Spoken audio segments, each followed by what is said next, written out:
Q&Q Pharmacy. Invest smart, earn extraordinary, guaranteed return, 100% buyback assurance. Q&Q Pharmacy. Tamilaram நேயர்களுக்கு அன்பு வணக்கம். மீண்டும் உங்களை சந்திப்பதில் மிகுந்த மகிழ்ச்சி. இன்றைக்கு நம்மிடையே ஃபாதர் ஜெகத்கேஸ்வர் அவர்கள் இணைந்திருக்கிறார். வாருங்கள் நேயர்களே, ஃபாதர்கிட்ட பேசலாம். வணக்கம் ஃபாதர். வணக்கம் ஃபாதர், நாடே பேர் அதிர்ச்சிக்குள்ளாக்கிய இந்த காஷ்மீர் தாக்குதல், கிட்டத்தட்ட 26 சுற்றுலா பயணிகள் தீவிரவாத தாக்குதலில் பலியாக இருக்கிறாங்க. உங்களுடைய முதற்கட்ட பார்வை ஃபாதர்? மிகவும் கொடூரம் கொண்ட இரக்கமற்ற ஒரு பயங்கரவாத தாக்குதல். மனித நேயத்தையும் அன்பையும் ஏற்றுக்கொள்கிற எவரும் அப்பாவி பொதுமக்களை இலக்கு வைத்து தாக்குகிற இது போன்ற பயங்கரவாத செயல்களை எந்த நியாய தர்மங்களின் அடிப்படையிலும் ஏற்றுக்கொள்ள முடியாது. எனவே உங்களோடு இணைந்து, தமிழகத்துடன் இணைந்து, தமிழ் சமூகத்துடன் இணைந்து, மனித நேயத்தை விரும்புகின்ற எல்லோரோடும் இணைந்து இக்கொடூர செயலை நிராகரிப்பதிலும் கண்டிப்பதிலும் நானும் எனது குரலை பதிவு செய்கிறேன். அந்த ஆன்மாக்கள் அமைதியில் இளைப்பாற பிரார்த்தனைகள். அவர்களுடைய குடும்பங்களுக்கு தூரத்தில் இருந்து கொண்டு நமது ஆறுதல். ஆனால் எது எனக்கு கவலை அளிக்கிறது என்றால், நடந்த பயங்கரவாத செயல் செய்தவர்கள், எந்த பயங்கரவாதிக்கும் மதம் என்று ஒன்று கிடையாது. உண்மையில் தத்தமது மதங்களை புரிந்து கொள்கிறவர்கள், தத்தமது மதங்களின் உட்சாரத்தை, அடிப்படைகளை புரிந்து கொள்கிறவர்கள் இது போன்ற செயல்களை ஒருபோதும் செய்ய மாட்டார்கள். அது இஸ்லாமியர்களாக இருக்கட்டும், இந்துக்களாக இருக்கட்டும், சீக்கியர்களாக இருக்கட்டும், இஸ்லாத்தினுடைய அடிப்படைகளை புரிந்து கொண்டிருந்தால் இது போன்ற செயல்களை செய்ய மாட்டார்கள். எனவே பயங்கரவாதிகளுக்கு மதம் இல்லை, பயங்கரவாதிகளுக்கு கடவுள் இல்லை. ஆனால் பரப்புரையாளர்களுக்கு மதம் இருக்கிறது. அதுதான் இந்திய சமூகம் சந்திக்கின்ற ஒரு பெரும் சவால், நெருக்கடி, தொடர் நெருக்கடி. இந்த நிகழ்வுக்கு பிறகு அரசியல் சமூகம், ஒன்றிய அரசு, ஆளும் கட்சி, ஊடகங்கள் இவர்கள் செய்கின்ற பரப்புரையை நீங்கள் பார்த்தீர்கள் என்றால், ஒட்டுமொத்த இஸ்லாமிய சமூகமும் ஒரு குற்றப்பழிக்கு உரியது. தொடர்ந்து பல்லாண்டுகளாய் அவர்கள் மீது திணிக்கப்பட்டு வரும் அந்த பயங்கரவாத முகம் இந்த பரப்புரையாளர்களால் செய்யப்படுகிறது. என்னை பொறுத்தவரையில் இக்கொடும் செயலை செய்த பயங்கரவாதிகளுக்கும் இப்போது தேசிய அளவில் ஒரு அருவருப்பான உணர்வலையை உருவாக்கி கொண்டிருக்கிற பரப்புரையாளர்கள் இரண்டு பேருக்கும் எந்த வேறுபாடும் இல்லை. இங்கு மறக்கப்பட்டது என்னவென்றால், முதன்முறையாக காஷ்மீரத்து மக்கள் இதுவரைக்கும் இந்திய இராணுவத்துக்கு எதிரான தாக்குதல் நடக்கின்ற பொழுதோ, ஏதேனும் செயற்பாடுகள் நடக்கின்ற பொழுதோ, ஆயுதம் தாங்கியவர்களுக்கு ஆதரவாக வந்து கல்வீசுகிற அல்லது கடையடைக்கிற காஷ்மீரத்து மக்கள், அவர்கள் இந்த முறை இந்த பயங்கரவாதிகளுக்கு எதிராக கடையடைப்பு செய்திருக்கிறார்கள். காரணம், அவர்கள் சொன்ன காரணம், அதில் மாநில அரசும் ஒமார் அப்துல்லா அவர்களும் முன்னின்றிருக்கிறார். இது காஷ்மீரத் என்கின்ற எங்களினுடைய அடிப்படை வரலாற்று வாழ்வியல் கோட்பாட்டுக்கு எதிரானது. காஷ்மீரியத் என்றால், எப்படி தமிழகத்தில் நாம் எங்களுக்குள் சாதி உண்டு, எங்களுக்குள் மத பிரிவுகள் உண்டு, எங்களுக்குள் அரசியல் பிரிவுகள் உண்டு, ஆனாலும் நாங்கள் தமிழர்கள், ஒருவரை ஒருவர் விட்டு கொடுக்க மாட்டோம் என்ற ஒரு தமிழ் மனநிலை ஒன்று நமக்கு இருக்கிறது அல்லவா? அந்த தமிழ் மனநிலை என்பது பல்லாயிரம் ஆண்டுகால நீட்சி கொண்டது, ஆரம் சார்ந்த உள்ளீடு கொண்டது. காஷ்மீரத் என்பது அப்படித்தான். ஸோ இந்த பயங்கரவாத செயல் காஷ்மீரத் என்கின்ற எமது வரலாற்று ரீதியான பண்பாட்டு அடிப்படைகளுக்கு எதிரானது என்று கடையடைப்பு செய்திருக்கிறார்கள். இந்த பயங்கரவாத தாக்குதலை எப்படியேனும் தடுத்து நிறுத்த வேண்டும், இந்த உயிர்களை, இந்த இந்து சகோதரியர்களின் உயிர்களை பாதுகாக்க வேண்டும் என்று முதல் இன்னுயிர் ஈந்தது சையத் என்கின்ற குதிரை ஓட்டுகின்ற குதிரை பயண ஒரு இஸ்லாமிய சகோதரர். அதை கூட பெரிதாக இவர்கள் பேசலை. யார் அதிக பேசுபொருள் ஆகியிருக்க வேண்டும் என்றால் பரப்புரையாளர்களை பொறுத்தவரையில் இந்து சகோதர சகோதரிகள் தாக்கப்பட்ட போது அதை தடுத்து நிறுத்த முயன்று முதல் உயிர் தந்தவர் சையத் என்கின்ற ஒரு அன்றாடம் காட்சியான ஒரு ஏழை இஸ்லாமிய சகோதரர். அதுதான் பேசப்பட்டிருக்க வேண்டும். அல்லது உயிர் அந்த கொடூரமான காட்சிகளை கண்டு பதவித்து கொண்டிருந்தவர்களை முதலில் காப்பாற்றி ஒரு பாதுகாப்பான இடத்திற்கு கொண்டு வருவது இஸ்லாமிய சகோதரர்கள் தான் வாகனத்தில் கொண்டு வந்து அவர்களை பாதுகாப்பான இடங்களுக்கு கொண்டு வருகிறார்கள். ஆனால் மத வெறி பிடித்த ஊடக பரப்புரையாளர்களுக்கு இவையெல்லாம் பெரிதாக தெரியவில்லை. போகிற போக்கில் அவற்றை சொல்கிறார்கள். மீண்டும் நான் சொல்வது, அவர்கள் பயங்கரவாதிகளுக்கு மதம் இல்லை. ஆனால் அவர்களை விட மோசமான பயங்கரவாதிகள் இந்த பரப்புரையாளர்கள். இப்படி ஒரு துயர நிகழ்விலும் கூட ஒட்டுமொத்த ஒரு மதத்தை கொண்டு வந்து புகுத்தி 2 மதங்களுக்கிடையே மேலும் மேலும் பகையையும் பிளவையும் ஏற்படுத்தி அனைத்து இஸ்லாமியர்களும் இந்த நாட்டில் பயங்கரவாதிகள் தான் என்கின்ற தோற்றப்பாடு உருவாக்குகின்ற இழிமை இருக்கிறது அல்லவா, அது கேடு. இன்னொன்று மிக முக்கியமானது, இந்நேரத்தில் நாம் என்ன செய்திருக்க வேண்டும் என்றால் முதலில் அந்த குடும்பங்களுக்காக பிரார்த்தனை செய்வது. உண்மையில் இந்த காட்சி கண்ட அந்த பெண்கள் குழந்தைகள் எவ்வளவு ஒரு மன பாதிப்புக்கும் அழுத்தத்திற்கும் சிதைவிற்கும் உள்ளாகியிருப்பார்கள் என்பது அவர்களுக்கு மட்டும்தான் தெரியும். ஏன்னோ அப்பா அல்லது கணவன் ஒரு சகோதரன் உயிரிழப்பதை கொல்லப்படுவதை பார்ப்பது என்பது, ஸோ அவர்களுக்கு எப்படி ஒரு ஆற்றுப்படுத்தல் உளவியல் உதவி வழங்கலாம் என்பதுதான் முதல் ஒரு பணியாக கடமையாக இருந்திருக்க வேண்டும். இரண்டாவது ஜஸ்டிஸ் அண்ட் அக்கௌண்டபிலிட்டி. ஜஸ்டிஸ் என்று வருகின்ற போது இதை செய்தது யார்? இதை செய்தது த ரெசிஸ்டன்ஸ் ஃப்ரண்ட். அவர்கள் லஷ்கர்-இ தைபாவினுடைய ஒரு பின்புலத்திலிருந்து வந்தவர்கள். ஸோ இந்த பயங்கரவாத அமைப்புகளை எப்படி நீங்கள் எதிர்கொள்ளப் போகிறீர்கள், உறுதியாக எந்த சமரசமும் இல்லாமல் எதிர்கொள்ளப் போகிறீர்கள் என்பது ரெண்டாவது. அக்கௌண்டபிலிட்டி, அது யாரும் கேட்கல. நீங்கள்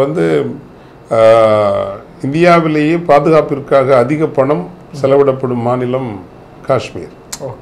நீங்கள் ஆர்டிகிள் 370 அரசியல் சட்டத்தினுடைய 370வது பிரிவு காஷ்மீரத்திற்கு சிறப்பு தகுதிகள் வழங்கியிருந்தது. அதை அகற்றிய பொழுது, எந்த அடிப்படை தார்மீகங்களும் நியாயங்களும் இல்லாமல் நீங்கள் அதை அகற்றிய பொழுது இனிமேல் காஷ்மீர் பரலோகமாக மாறும். ஆர்டிகிள் 370 இருந்ததால் தான் எங்களால் இந்த பாதுகாப்பு ஏற்பாடுகளை எல்லாம் உரிய முறையில் செய்ய முடியவில்லை. இப்போது எங்களுக்கு முழு அதிகாரமும் முழு வழிகளும் எங்களுக்கு வந்துவிட்டது. எனவே இனிமேல் காஷ்மீர் அமைதி பூங்காவாக இருக்கிறது என்றுதான் நீங்கள் சொன்னீர்கள். ஒரு புறம் ஒரு காஷ்மீர் ஒரு குடிமகனுக்கு ஏறக்குறைய என் பழைய கணக்கின்படி இப்போ எப்படின்னு தெரியல 100 போலீஸார் என்கின்ற அளவுக்கு இராணுவத்தினர் எல்லாத்தையும் கணக்கு போட்டிங்கன்னா ஒருத்தருக்கு 100 பிஎஸ்எஃப், சிஐஎஸ்எஃப் இவங்க எல்லாம் போட்டிங்கன்னா, அப்போ இவ்வளவு நீங்கள் பணம் செலவழித்தும் கூட எப்படி தவற விட்டீர்கள் என்பது அக்கௌண்டபிலிட்டி.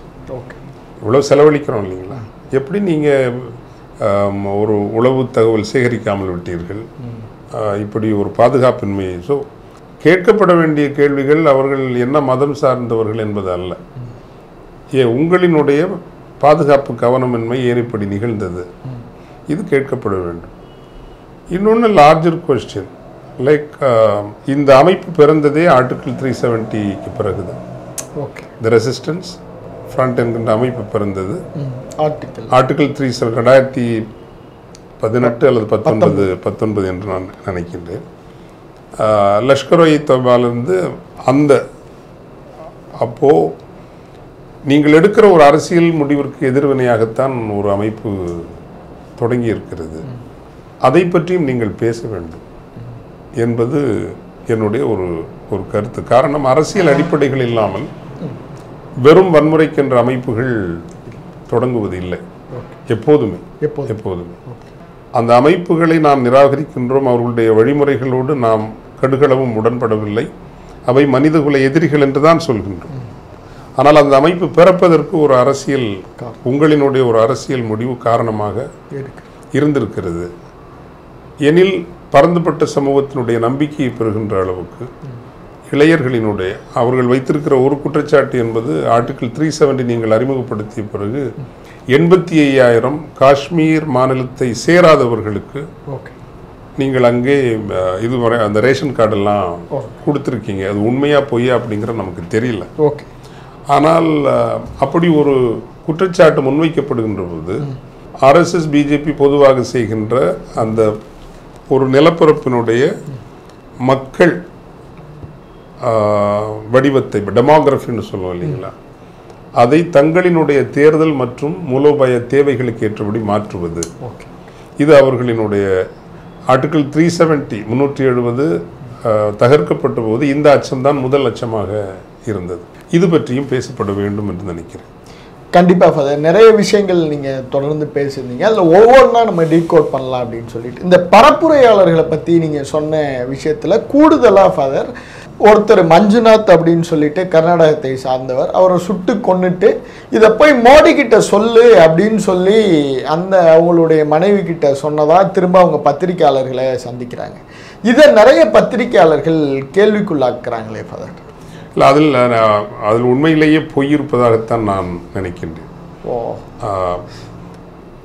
கேட்டிருக்கலாம், மதத்தை கேட்டிருக்க மாட்டார்கள் என்று நான் அதை பற்றி நான் முழுமை இன்று காலையில் தான் பயணப்பட்டு இப்போதுதான் நேரடியாக அலுவலகம் வந்தேன். எனவே நான் எல்லா அந்த பதிவுகளையும் முழுமையாக கேட்கவில்லை. அதனால் அதை பற்றி கருத்து சொல்ல நான் முற்படவில்லை. அவர்கள் கேட்டிருக்கலாம் ஒருவேளை, ஆனால் இப்படி நீங்கள் சொல்கிறபடி அவர்கள் கேட்டிருப்பார்கள், செய்திருப்பார்கள் என்று நான் நினைக்கவில்லை. ஒன்று. இரண்டாவது, அப்படியே நடந்திருந்தாலும் கூட இங்கு இரு சமூக மக்களினுடைய ஒற்றுமை முக்கியம் என்பதுதான் தேசத்தை நேசிக்கிறவர்களினுடைய முதற் கரிசனையாக இருக்க வேண்டும் இல்லையா? காரணம், அந்த பயங்கரவாதிகளின் செயலோடு அப்பாவி இஸ்லாமியர்களுக்கு எந்த தொடர்பும் இல்லை, இஸ்லாத்திற்கும் தொடர்பும் இல்லை. அப்போது நீங்கள் எதை அதிகமாக பேச வேண்டும்? முதல் உயிர் கொடுத்த சையதை பற்றித்தான் நீங்கள் பேசியிருக்க வேண்டும். தாமாக முன் வந்து கடையடைப்பு செய்த அந்த நிலப்பரப்பின் மக்களினுடைய அந்த செயலை பற்றித்தான் நீங்கள் அதிகமாக பேசியிருக்க வேண்டும்.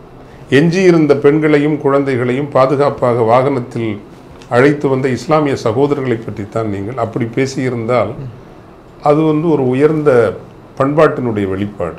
கண்டிப்பாக இந்த தருணத்தை கூட ஒரு அரசியலாக்க முயல்கிற ஒரு அசிங்கம் இருக்கிறது அல்லவா? அது மாரல் டீகே அப்படின்னு சொல்லுவோம். ஒரு சமூகம் தனது ஆன்மாவினுடைய உன்னத தன்மைகளை எப்படி இழந்து விட்டிருக்கிறது. ஒரு நீங்கள் கிறிஸ்தவமாக இருக்கலாம், இந்து சமயமாக இருக்கலாம், there is something called a கூட்டு ஆன்மா, collective conscience, a collective soul. The collective soul always seeks for peace, it's not vengeance. அது பழிவாங்குதலை தேடாது, அது ஒப்புரவை தேடும். அது வந்து வன்முறை காட்டாராக வருகிறது என்றால் அதை மட்டுப்படுத்துவது எப்படி? அது ஒரு எரிபொருள் பறந்து விட்டது என்றால் இன்னும் அதில் எண்ணெயை ஊற்றி தீயாக்குவது அல்ல. இழப்பது மனித உயிர்கள் தானே இல்லையா? So it is one more expression of the collective decay of human soul in Indian society. கண்டிப்பாக ஃபாதர், இந்த இஷ்யூவில் ஃபாதர், பாகிஸ்தானை இந்தியா மீண்டும் அதற்கான அந்த எல்லைகளை மூடுவது அந்த விஷயங்கள் எல்லாம் தொடங்கிட்டாங்க. இப்போ பின்னணியில் இதை பாகிஸ்தானை நோக்கி இந்தியா நகர்த்துகிறது அப்படிங்கிற ஒரு பார்வை இருக்கே ஃபாதர், அதை எப்படி நம்ம புரிஞ்சுக்கிட்டது? இந்த லஷ்கரை தொய்பா அல்லது இந்த ரெசிஸ்டன்ஸ் ஃப்ரண்ட், இந்த அமைப்புகளை பாகிஸ்தான் ISI அமைப்பு எந்த அளவுக்கு ஊக்குவிக்கிறது என்பது உண்மையிலேயே படிக்கப்பட வேண்டும். அப்படி அது ஊக்குவிக்கிறது என்றால் அதற்கு தக்க பதில் செயற்பாடுகளும் இருக்க வேண்டும். ஆனால் அது என்னை பொறுத்தவரையில் டிட்டரன்ஸ் என்பது, டிட்டரன்ஸ்னா ஒரு எதிரியினுடைய இந்த செயற்பாடுகளை வலுவற்று போக செய்தல். நான் அந்த வார்த்தைகள் சரியாக எடுக்க வேண்டும் என்று நான் முயல்கிறேன். செய்வது என்பது உடனடி அதிரடி நடவடிக்கை அல்ல. நான் ஓரளவுக்கு ஸ்ட்ராட்டஜிக் சயின்ஸ் படித்ததுனால நான் சொல்கிறேன். நெடும் அளவில் அதனுடைய அந்த சாரம் ஒரு ஸ்ட்ரிங்குன்னா அதனுடைய அந்த டெம்பரும் குறையாமல், ஆனால் அதிரடியாகவும் இல்லாமல், எதிரி பலவீனப்பட்டு களைத்து போகின்ற அளவுக்கு எப்படி உங்களினுடைய டிட்டரன்ஸ் கெப்பாசிட்டியை பில்ட் பண்ணுறீங்க, அதுதான் சரியான ஒரு அணுகுமுறையாக இருக்கும்.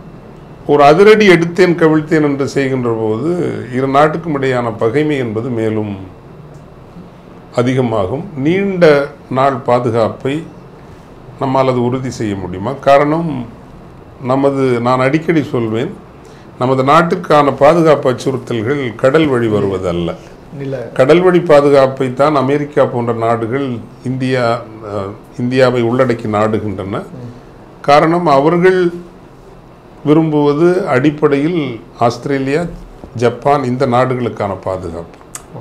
அதனால தான் இண்டோ பசிபிக் செக்யூரிட்டி ஆர்கிடெக்சர் அப்படின்னு வராங்க. நமக்கு அதுக்குள்ள பெரிய அச்சுறுத்தல் இல்லை. நமது பாதுகாப்பின்மை என்பது கான்டினென்டல், அது நிலம் சார்ந்தது. அது சீனா, ஆப்கானிஸ்தான், பாகிஸ்தான். இப்போ உலக அளவிலும் பல அதிகார மூலோபாய மாற்றங்கள் நிகழ்ந்து வருகின்ற காலச்சூழலில் இதையும் நாம் கருத்தில் கொள்ள வேண்டும். அந்த நிலப்பரப்பு ஒரு அதிரடியாக பாகிஸ்தானை அணுகுவதன் மூலமாக அவர்கள் சீனாவோடு எந்த அளவுக்கு மேலும் இராணுவ மற்றும் உளவுத்துறை உறவுகளை வலுப்படுத்தி கொள்ளப் போகிறார்கள். இன்றைக்கு தலிபானுக்கும் பாகிஸ்தானுக்கும் பிரச்சனைகள் இருக்கலாம், ஆனால் அவர்கள் இன்னொரு தருணத்தில் ஒன்று சேர மாட்டார்கள் என்பதற்கு என்ன உறுதிப்பாடு இருக்கிறது? இவற்றையெல்லாம் கருத்தில் கொள்வதுதான் லாங் டேர்ம் ஸ்ட்ராட்டஜிக் ஒரு ப்ரிப்பேர்ட்னஸ் என்று சொல்வோம். ஸோ அதில் நாட்டு மக்கள் ஒரு தியேட்ரிக்ஸ் என்பது இது போன்ற விஷயத்தில் வரக்கூடாது. கண்டிப்பாக ஒரு பதில் சொல்லித்தான் ஆக வேண்டும். இது போன்ற விஷயங்களுக்கு நம்ம கண்டும் காணாமலும் கடந்து போக முடியாது. இன்னொன்று, இந்த ரெண்டு நாடுமே நியூக்ளியர் ஆர்ம்டு கண்ட்ரிஸ், அணு ஆயுதம் தரித்த நாடுகள். அவசரம் என்பது சட்டென்று ஒரு அணு ஆயுத போருக்கு கொண்டு வந்து விடலாம். அதனுடைய விளைவுகளிலிருந்து நாம் மீண்டு வருவதற்கு இன்னும் 50-60 ஆண்டுகள் ஆகக்கூடும். இன்று இருக்கிற ஒரு நடுத்தர வாழ்க்கை என்பது பட்டென்று அது ஒன்றுமில்லாமல் போய்விடும். அதனால் ரொம்ப ரொம்ப பொறுப்புணர்வாகத்தான் அந்த பதிலை கட்டமைக்க வேண்டும் என்று நான் நினைக்கின்றேன். இன்னொன்று அறம். இதே போல இந்தியாவுக்குள் பாகிஸ்தான் செய்வதைப் போல பாகிஸ்தானுக்கு ஒரு பிரச்சனை இருக்கிறது, பலூச்சிஸ்தான். அங்கே இந்திய உளவுத்துறை அங்கிருக்கின்ற பாகிஸ்தான் அரசுக்கு எதிரான தீவிரவாதிகளை இந்தியா ஊக்குவிக்கிறது என்கின்ற ஒரு, அப்போ அந்த அறம்னு ஒன்று இருக்கு இல்லைங்களா? இப்போ நீங்கள் அங்கே செய்கிறீங்க, நாங்கள் இங்கே செய்கிறோம். அறம் என்பது எல்லாருக்கும் பொதுவானது. இதையும் நாம் கவனத்தில் எடுத்துக்கொள்ள வேண்டும். Pakistan is a failing state. அது தோற்று கொண்டிருக்கிற ஒரு நாடு. ஆனால் மீண்டும் ஒரு மூலோபாய விஞ்ஞானம் படித்தவன் என்கின்ற வகையில் சொல்கின்றேன், இது பலர் உடன்படாமல் இருக்கலாம். உன்னுடைய அருகில் இருக்கிறவர்கள் தோற்று போகாதபடி நீங்கள் பார்த்து கொள்ளுங்கள். உங்களுக்கு அருகில் வாழ்கிற ஒரு அருகில் இருக்கிற வீட்டில் உள்ளவங்க போதை அடிமையாக மாறுகிறார் என்றால் அந்த பிரச்சனையை ஒருவேளை நீங்களும் விலை கொடுக்க வேண்டியிருக்கும். அது என்னால் அவன் ஆகலாம், அவன் தலையெழுத்து, அவன் விதி, அவன் நாசமாக போகணுன்னு சாபம் போடலாம், அதெல்லாம். ஆனால் பட்டுன்னு உங்கள் பிள்ளைங்க தெருவில் விளையாடிட்டு இருக்கிறோம், அவன் கத்தி எடுத்து குத்துனோம்னா அவன் ஒரு ட்ரக் அடிக்ட் அப்படி தான் பண்ணுவான். ஸோ அருகில் இருக்கிறவன் தோற்று போகாமல் இருப்பது உங்கள் பாதுகாப்புக்கு நல்லது. இது உண்மையான ஸ்ட்ராட்டஜிக் சயின்ஸ் படிச்சிங்கன்னா அது உங்களுக்கு புரியும். ஏன்னா அந்த நாடு அந்த நாடு தோற்று போயிடுச்சுன்னா அந்த தோல்வியினுடைய சிதிலங்கள் எல்லாம் அங்கேங்கன்னா கரை ஒதுங்கும் இல்லை, இங்கே தான் கரை ஒதுங்க முடியும். அது உங்களுக்கு பிரச்சனை. இப்போது அந்த பல நாடுகள் அண்டை நாட்டில் உள்நாட்டு போரை ஊக்குவிப்பதில்லை. உண்மையிலேயே ஃபார்சைட் இருக்கு. ஏன்னா அந்த அகதிகள் இங்கே தான் வருவாங்க. கடத்தல் நடக்கும், ஆட்கடத்தல் நடக்கும், குற்றச்செயல்கள் அதிகரிக்கும். ஸோ அண்டை வீட்டுக்காரர்களிலும் நன்றாக இருக்கிறார்கள் என்பதை உறுதி செய்வது அது நமது பாதுகாப்புக்கும் ஒரு உத்தரவாதம். So the fact is India is a growing country except its moral decay in terms of religious bigotry. இங்கு இருக்கிற அந்த மத வெறி என்கின்ற புற்றுநோயை தவிர்த்து பார்த்தால் இது ஒரு வளரும் நாடு. நம்ம போய் தோற்று கொண்டிருக்கிற ஒரு நாட்டை நம்ம முதல் எதிரியாக நினைக்கக்கூடாது. அது நமது பாதுகாப்புக்கு நல்லது அல்ல. அதனால் இதை கவனமாகவும் ஒரு தொலைநோக்குடனும் கையாள வேண்டும் என்பது என்னுடைய கருத்தாக இருக்கும். கண்டிப்பாக ஃபாதர். இது மத்திய பாதுகாப்புத்துறை அமைச்சர் ராஜ்நாத் சிங் சொல்கிறாரு, பதிலடி கட்டாயம் கொடுப்போம் அப்படின்ட்டு. பாகிஸ்தானிலிருந்து கிடைக்கிற செய்தி, ஏவுகணை சோதனை வந்து 24, 25லேருந்து நாங்கள் தொடங்க போகிறோம் அப்படிங்கிற மாதிரியான செய்திகள். ஒரு போர் பதற்றத்தை நோக்கி இந்தியா பாகிஸ்தான் நகர்தா ஃபாதர்?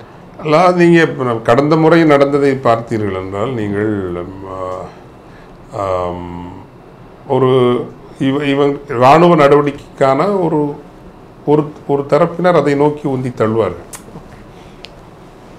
பாகிஸ்தானுக்குள்ளும் இன்று ஐஎஸ்ஐ பொறுப்பாக இருக்கிற அல்லது தளபதியாக இருக்கிறவர்கள் ஒரு போர் மோகம் கொண்டவர்கள். போருக்கு கொண்டு போக மாட்டார்கள், ஆனால் ஒரு போர் சூழல். ஏன்னா எப்போவுமே ஒரு ஃபெயிலிங் ஸ்டேட்னு வச்சுக்கோங்களேன். ஒரு தோற்று போகிற ஒரு நாடு மக்களை திசை தோற்று போகிற நாடு என்று சொல்வதை விட தோற்று போகிற அதிகார அமைப்பு மக்களை திசை திருப்புவதற்காக இது போன்ற போலி தேசிய வெறியை உருவாக்குவார்கள். அதுக்கு போர் பதட்டத்தை உருவாக்குவது ஒரு உத்தி.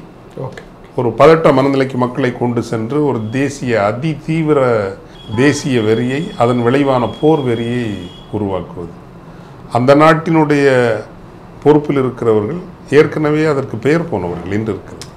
இவங்க இப்படி தான் பிஹேவ் பண்ணுவாங்க அப்படிங்கிற நமக்கு தெரியும். ஆனால் நாம் ஒரு வளர்கிற நாடு என்கின்ற வகையில், உலக சமுதாயத்தால் இன்று மதிக்கப்படுகிற ஒரு நாடு என்கின்ற வகையில் நமது பதிலடி என்பது நீண்டகால தன்மை கொண்டதாகவும் அனாவசியமாக ஒரு பெரும் போருக்கு அது இட்டு செல்வதாகவும் இருக்கக்கூடாது என்பது என்னுடைய எண்ணமாக இருக்கும். ஏனென்றால் அப்படி ஒரு சூழல் வருகின்ற பொழுது சீனா அவர்களோடு தான் இருக்கும், பாகிஸ்தான். கண்டிப்பாக ஃபாதர். இப்போ இந்த போர் பதற்றம் இப்படி தொடர்ந்து போய்கிட்டே இருக்கிற இந்த காலகட்டத்தில் பாகிஸ்தானுடைய நிலைப்பாடு, நீங்கள் குறிப்பாக சொன்ன மாதிரி சீனாவோட பாகிஸ்தான் வந்து கைகோர்ப்பதற்கான வாய்ப்புகள் இருக்குது. அப்போ இந்தியாவிற்கான வாய்ப்புகள், இப்போ இந்த கண்டனம் தெரிவித்த அமெரிக்கா, ரஷ்யா, அதெல்லாம் இந்தியா பக்கத்து வரத்துக்கு வாய்ப்பு இருக்கா? அனைத்துலக அரங்குகளில் பாகிஸ்தானை மேலும் மட்டுப்படுத்த உலக நாடுகள் உதவியாக இருக்கும். ஓகே, ஐக்கிய நாடுகள் அவைகளாக இருக்கட்டும் அல்லது உலக அளவில் இன்று பல்வேறு ஒழுங்குகள் வந்து கொண்டிருக்கின்றன அல்லவா. அது வணிகம் சார்ந்து, தொழில் சார்ந்து பல்வேறு துறை ஒத்துழைப்பு அமைப்புகள் உருவாகி கொண்டிருக்கின்றன. அந்த அமைப்புகளிலெல்லாம் பாகிஸ்தானை ஓரங்கட்டுவதற்கு உலக நாடுகள் உதவியாக இருக்கும். ஆனால் ஒரு போருக்கு உதவியாக நிற்கப் போவது இல்லை. இந்தியா பாகிஸ்தானுடன் போருக்கு செல்ல விரும்புகிறது என்றால் அதை எந்த நாடும் ஆதரிக்கப் போவதும் இல்லை. அந்த போரினுடைய திசையை மாற்றுவதற்கு தீர்க்கமான உதவிகளை வழங்கப் போவதும் இல்லை. திருமாவளவன், விடுதலை சிறுத்தைகள் கட்சியினுடைய தலைவர் திருமாவளவன் சொல்றார், இதற்கு பொறுப்பேற்று அமித்ஷா உடனே பதவி விலகணும், இது வந்து ஒரு உள்துறையினுடைய தோல்வி, உளவுத்துறையினுடைய தோல்வின்னு சொல்றாரே ஃபாதர். அதான் நம்ம சொன்னோம் இல்லையா, நான் தொடக்கத்தில் சொன்னேன், இப்போ 2 இஷ்யூ தான் core issues, justice and accountability. Justice என்பது அநீதி இழைத்த அந்த பயங்கரவாதிகளுக்கு நீங்கள் என்ன பதிலடி தரப்போகிறீர்கள். அக்கௌண்டபிலிட்டி, பாதுகாப்பிற்கு பொறுப்பாக நீங்கள் தானே பொறுப்பு. நீங்கள் தானே ஆர்டிகிள் 370 அகற்றினால் எல்லாம் சரியாகிவிடும் என்று சொன்னீர்கள். நீங்கள் தானே மக்களினுடைய வரிப்பணத்தை பயன்படுத்தி கொண்டு ஒரு காஷ்மீர் நபருக்கு 100 இராணுவம் மற்றும் காவல்துறையினர், துணை இராணுவத்தினர் என்று நிறுத்தி வைத்திருக்கிறீர்கள். நீங்கள் தானே காஷ்மீர் சார்ந்த உளவு செயல்களுக்காக எவ்வளவு 100 அல்ல 1000 கோடி ரூபாய் செலவிட்டிருக்கிறீர்கள். அப்போது அக்கௌண்டபிலிட்டி இருக்குல்ல, எப்படி கோட்டை விட்டீங்க? Something has gone very wrong, right? அதுக்கு நீங்கள் பொறுப்பு எடுக்கணும். அதனால் அவருடைய கோரிக்கை சரியானது. நீங்கள் காட்டுகிற உங்களினுடைய மஸ்குலர், நாங்கள் வந்து இந்த என்னது உலக மகா பேட்மேன் மாதிரி ஒரு 56 இன்ச்சு ஆமாம் 56 இன்ச் மாதிரி காட்டிக்கிறீங்கல்ல, பொறுப்பு எடுக்கணும்ல. அதனால் திருமாவளவன் அவர்கள் முன்வைக்கிற அந்த அந்த அந்த அது ஒரு விமர்சனம் தான். அவங்க யாரும் ராஜினாமா செய்ய போகிறதில்லை. அதனால தான் பரப்புரையை தூக்கி விடுறாங்க. தங்களினுடைய பொறுப்பிலிருந்து தப்பிப்பதற்காகத்தான் மத வெறி சார்ந்த ஒரு பரப்புரையை கட்டவிழ்த்து விடுகின்றார்கள். ஆதலால் இந்த நிகழ்ச்சியை பார்த்து கொண்டிருக்கிறவர்களாவது பயங்கரவாதிகளுக்கும் இந்த பரப்புரையாளர்களுக்கும் எந்த வேறுபாடும் இல்லை என்கின்ற அந்த கருத்தை உள்வாங்கிக் கொள்ளும். கண்டிப்பாக ஃபாதர், இந்த இஷ்யூவை இஸ்லாமியர்கள் எப்படி ஹேண்டில் பண்ணும் ஃபாதர்? ஏன்னா அது உங்களுடைய பாயிண்ட் ஆஃப் வியூ அவர்கள் விரும்புவார்கள். அதனால் இஸ்லாமியர்கள் இந்த இஷ்யூவை எப்படி கேரி பண்ணணும்னு நினைக்கிறீங்க? நான் இஸ்லாமிய சகோதரர்களோடும் சகோதரிகளோடும் கடந்த ஆண்டுகளாக அணுகி பழகி வருகின்றேன். பயங்கரவாதத்தை ஏற்றுக்கொள்கிற இஸ்லாமிய சகோதரர் ஒருவரைத்தானும் இன்னும் நான் சந்திக்கவில்லை. தமிழ்நாட்டில் நான் ஏனைய இஸ்லாமிய சகோதரர்களோடு எனக்கு தொடர்பு இல்லை. அவர்கள் அமைதியாக வாழத்தான் விரும்புகின்றார். அவர்களுக்கு வருத்தங்கள் நிறைய இருக்கிறது, காயங்கள் நிறைய இருக்கிறது. ஆனால் இது போன்ற பயங்கரவாத செயல்கள் தங்களுக்கு எவ்வளவு சங்கடமாக இருக்கிறது, தங்கள் சமூகத்தின் மீது பழி வந்து சேர்கிறது என்று எண்ணுகிறவர்களாகத்தான் இருக்கிறார்கள். எனவே அவர்களுக்கு நான் புத்திமதி சொல்ல வேண்டிய நிலையில் இல்லை. அவர்களே இதை பார்த்து பதறுகிறார்கள். ஆனால் நாம் தான் ஏதோ இவர்களெல்லாம் பயங்கரவாதிகள், இவர்களெல்லாம் இங்கே பாகிஸ்தான் இங்கு வருவதை விரும்புகிறவர்கள் என்பது போன்ற ஒரு தோற்றத்தை பொது புத்தியில் கொண்டு போய் விதைத்திருக்கிறோம். இதை எப்படி கழுவி சரியாக்குறது? சரியாக வேண்டியது இஸ்லாமிய சகோதரர்கள் உறவுகள் அல்ல, சரியாக வேண்டியது உங்கள் பொது புத்தி. அவர்கள் உங்களுக்காக நிற்பார்கள். இது இப்போ சென்னையில் பெருவெள்ளம் வந்தபோது முதலில் படகோட்ட தெரியாதவர்கள் அவர்கள் மீனவர்கள் அல்ல. ஆனால் முதற் படகை கொண்டு வந்து அந்த மக்களை காப்பாற்றுவதற்கு நின்றது இஸ்லாமிய உறவுகள் தான். ஏன் கொரோனா பெருந்தொற்றின் போது ஒரு மனித உயிருக்கு ஒரு கடைசி மரியாதை என்பது அந்த உடல் கண்ணியத்தோடு அடக்கம் செய்யப்படுகிறது அல்லது தகனம் செய்யப்படுகிறது. கிறிஸ்தவம் கூட தயங்கித்தான் என்றது. இப்போ கிறிஸ்டியன் வாலண்டியர்ஸ் யாரும் அந்த கொரோனாவில் பாதிக்கப்பட்டு இறந்தவர்களை சென்று ஒரு காலத்தில் தொழுநோயாளர்களை தொட்டு தூக்கினார்கள். இன்னும் கொரோனா டைமில் செய்யலை, பயம், அச்சம். ஆனால் இஸ்லாமிய சகோதரர்கள் செய்தார்கள். அவர்கள் அடிப்படையில் நிரம்ப மனிதநேயம் மிக்கவர்கள். ஆனால் பொது புத்தியில் அவங்கள வன்முறையாளர்களாகவும் ஏதோ பாகிஸ்தான் பயங்கரவாதத்தினுடைய முகவர்களாகத்தான் ஒவ்வொரு இஸ்லாமிய சகோதரனும் இருக்கிறான் என்பது போல ஒரு தோற்றத்தை நீங்கள் கட்டமைத்திருக்கிறீர்கள். எல்லா சமூகங்களிலும் ஆவேசப்படுகிறவர்கள் இருக்கிறார்கள், எல்லா சமூகங்களிலும் குற்றச்செயல் புரிகின்றவர்கள் இருக்கிறார்கள். அதே போல் அந்த சமூகத்திலும் சிலர் இருப்பார்கள். எனவே அறிவுரை என்பது அவர்களுக்கு அல்ல. என்று இதுவரை நீங்கள் அமைதியாக இருந்தது போல் இருங்கள், இதுவரை மனிதநேயம் மிக்கவர்களாக உங்களை நடாத்தி கொண்டதை போல நடத்தி கொள்ளுங்கள். திருந்த வேண்டியது நமது பொது புத்தி. இதை கிளீனப் பண்ணுறது, இதை சரி பண்ணுறதுக்கான வேலையை தான் நம்ம செய்யணுமே தவிர அந்த மக்களுக்கு போய் இந்த நேரத்தில் அறிவுரை சொல்கிறதெல்லாம் சரியாக இருக்கும்னு நான் நினைக்கலாம். நன்றி. Q&Q Pharmacy. Services available: medicine, optical, diagnostics, audiology. Q&Q Pharmacy.